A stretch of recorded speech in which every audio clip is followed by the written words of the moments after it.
My name's Mark Lyle, and my story's a lot like maybe a lot of other folks.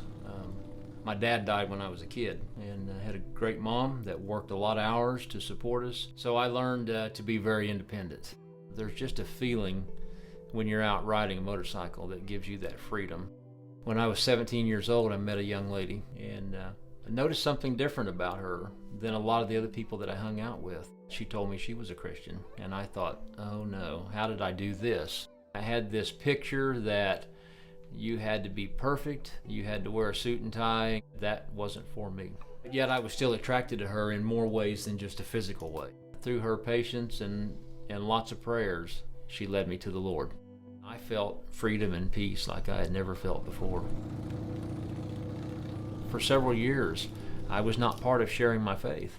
I think I was just caught up in what I thought was just the Christian life. You do all the right things, you say all the right things, you dress the right way. That's when Faith Riders came along. Faith Rider Motorcycle Ministry really isn't about motorcycles.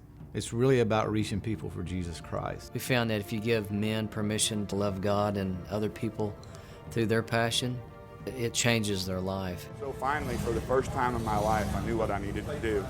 I simply needed to ask Jesus into my heart. And Romans 10:9 says, if you shall confess with your mouth the Lord Jesus Christ and believe in your heart that God hath raised him from the dead, you shall be saved. Faith Riders from across the country come together. We train them in how to share their personal story about what God has done in their life, and people will come underneath our booth. We're supposed to share the gospel with them in 3 minutes. In exchange, we do a giveaway, and that literally is going on all over the country. Whether it's Sturgis or Bikes, Blues and Barbecue or Daytona Beach, Florida, when they go and they have an opportunity to see 7, 8, 10 people pray to receive Christ in one day, that'll change their life. When people come to these events and they share their testimony and someone prays to receive Christ, they don't stop doing it there. They go back to their church. Faith Riders is really structured to help the local church fulfill the Great Commission. And when we start a chapter in a church, it becomes a ministry of that church, and it comes underneath the authority of that senior pastor. There's something about this ministry that has allowed so many people to really get on board. We got a big job to do.